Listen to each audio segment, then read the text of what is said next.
Hello everyone. आज की आपकी डिजीज है, दो डिजीज पढ़ेंगे हम आज। एक सियाटिका पढ़ेंगे और पढ़ेंगे बेल्स पाल्सी। सियाटिका सियाटिका को अगर हम आयुर्वेद से कोरिलेट करते हैं तो गृध्रसी को ही हम क्या बोलते हैं, सियाटिका। सियाटिक डेफिनेशन क्या है सियाटिका की? Sciatica is a characterized by a sharp shooting pain running down back of thigh and aggravated by movement of limb. यानी कि पेन कैसा होगा? शार्प शूटिंग पेन होगा, रनिंग डाउन पेन होगा, मतलब बैक रीजन से स्टार्ट होके थाई से होते हुए कहाँ तक? टो तक जाएगा। और क्या होगा? जब जब आप लिम्ब का मूवमेंट करोगे या चलोगे तब क्या होगा? ये पेन एग्रीवेट होगा या बढ़ जाएगा। यानी वापस से पढ़ते हैं एक बार। Sciatica is a characterized by a sharp shooting pain. Pain याद रखना है, शार्प शूटिंग होगा। रनिंग डाउन कहाँ से जाएगा? Back of thigh. Back of thigh में होगा, थाई के पिछले वाले एरिया में, बैक थाई में ये पेन ज़्यादा होगा। और मूवमेंट पे कैसा हो जाएगा? एग्रीवेटेड हो जाएगा, बढ़ जाएगा। इटियोलॉजी देखते हैं इसकी क्या है। अगर प्रोलैप्स डिस्क प्रोलैप्स डिस्क हो गया है, डिस्क के अंदर अगर कोई प्रोलैप्स हो गया है, यानी कि नर्व कंप्रेशन हो जाए इस वजह से, या फिर जो दो वर्टिब्रा है उनके बीच में अगर गैप आ जाता है तो भी क्या है? सियाटिका हो सकती है। मेनली जो सियाटिका वो होती है वो सियाटिक नर्व की डिफॉर्मिटी की वजह से होती है। और क्या है? Tumour of vertebral column. Vertebral column यानी कि जो सैक्रल रीजन है उसी के अंदर क्या है? अगर ट्यूमर हो गया, जो वर्टिब्रल कॉलम है अगर उसके अंदर कोई ट्यूमर हो गया, कोई नोड्यूल फॉर्मेशन हो गया जिसकी वजह से नर्व कंप्रेस हो रही है, कौन सी नर्व? सियाटिका नर्व कंप्रेस हो रही है, तो भी क्या है? सियाटिका हो सकता है। कंप्रेशन बाई एन एब्सिस, यानी कि वही, ये दोनों बातें सेम है। ट्यूमर होगा तो कंप्रेशन होगा, चाहे वो एब्सिस की वजह से हो रहा है या ट्यूमर की वजह से हो रहा है, जिसकी वजह से सियाटिका नर्व कंप्रेस होगी। पैथोजेनेसिस देखते हैं तो क्या है? ड्यू टू कंप्रेशन और trauma of sciatica nerve. Sciatica nerve में कंप्रेशन हो रहा है या कोई ट्रॉमा हो गया जिसकी वजह से उसकी जो सप्लाई है, जो कहाँ से होती है? जहाँ से कमर से लेके टो तक ही पूरी सियाटिका नर्व है वो सप्लाई करती है। अगर उसके अंदर, सप्लाई के अंदर फिर क्या होगी? प्रॉब्लम होगी। अब इस नर्व में बार बार कंप्रेशन हो रहा है, चाहे वो नोड्यूल की वजह से हो रहा हो, सॉरी ट्यूमर की वजह से या एब्सिस की वजह से, तो क्या होगा?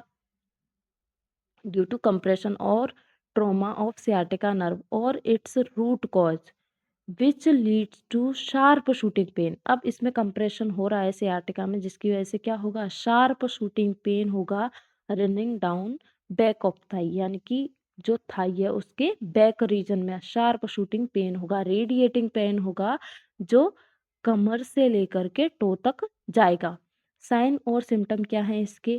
Pain start in back and radiate down. अभी बोला मैंने रेडिएटिंग पेन होगा, तो बैक रीजन से स्टार्ट होके कहाँ जाएगा? रेडिएट होगा टुवार्ड्स लेग, यानी कि टो तक इसका पेन होगा। और क्या होगा? इसके अंदर हम एसएलआर टेस्ट करवाते हैं। एसएलआर टेस्ट का मतलब क्या है? Straight leg raising test.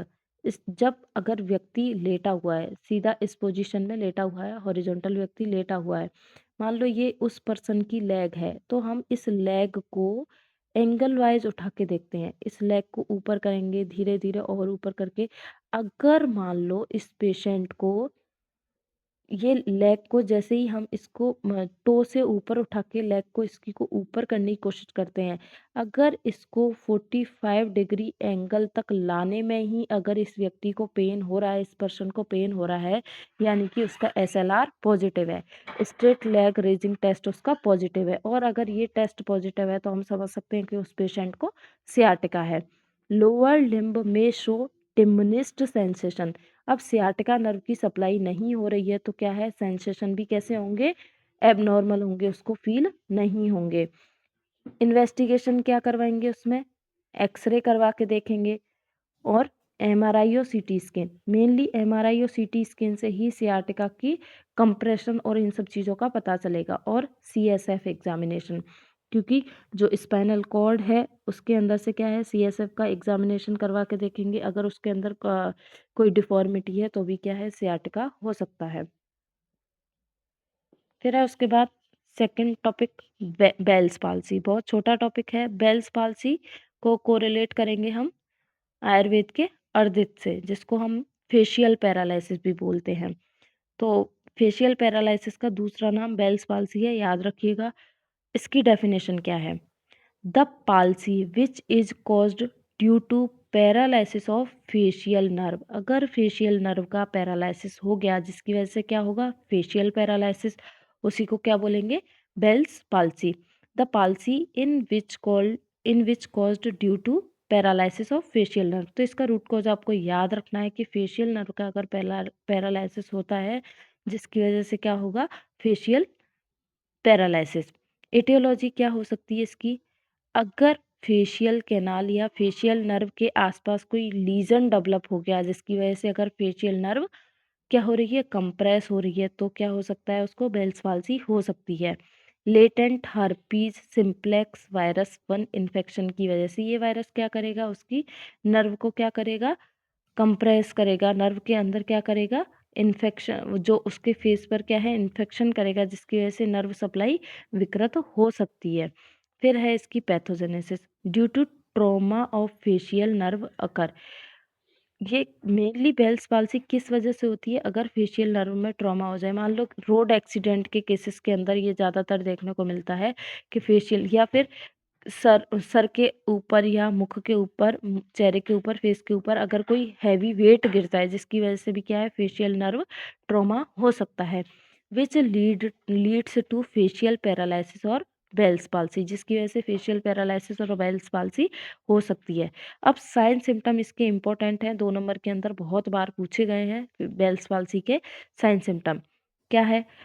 जैसे हमने अर्दित पढ़ा था, उसमें भी मैंने आपको बताया था कि उसमें क्या होता है? मुंह टेढ़ा हो जाएगा। तो अगर फेशियल नर्व के अंदर पैरालिसिस हुआ है, यानी कि फेस को जो सप्लाई हो रही थी उसके अंदर डिफॉर्मिटी, उसके अंदर क्या है? रुकावट उत्पन्न हुई। रुकावट उत्पन्न होगी तो क्या होगा? असिमेट्री ऑफ फेस, फेस की असिमेट्री हो जाएगी, यानी कि आधा मुंह कैसा हो जाएगा? टेढ़ा हो जाएगा।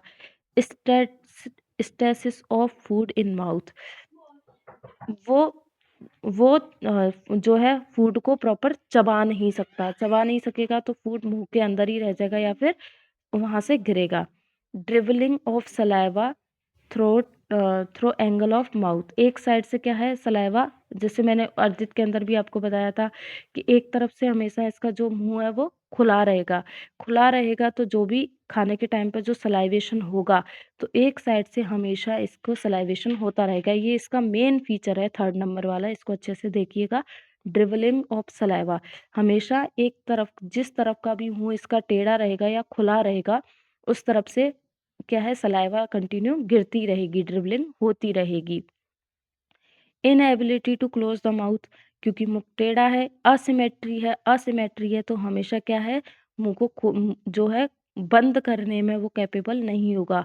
यानी कि जो लिप्स हैं दोनों, तो एक साइड के लिप्स कैसे रहेंगे?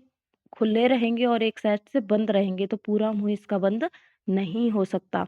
Numbness of affected side of face, numbness क्यों है? क्योंकि नर्व सप्लाई नहीं है, नर्व सप्लाई नहीं है तो वहाँ पर, अब जहाँ भी नर्व सप्लाई नहीं है, नर्व सप्लाई रुकी हुई है, वहाँ पर क्या है? ना तो सेंसरी और ना ही मोटर, कोई भी सेंसेशन नहीं आएंगे, सेंसेशन नहीं आएंगे तो वहाँ पर क्या होगी? नंबनेस होगी। पेन अराउंड ईयर, ये भी इसका मेन फीचर है। इसके कान के चारों ओर क्या है? पेन बहुत ज़्यादा होगा। और इन्वेस्टिगेशन हम देखते हैं तो इसमें सीटी स्कैन और एमआरआई के थ्रू हम पता लगाते हैं फेशियल नर्व के ट्रॉमा का या उसके अंदर उसके कंप्रेशन का।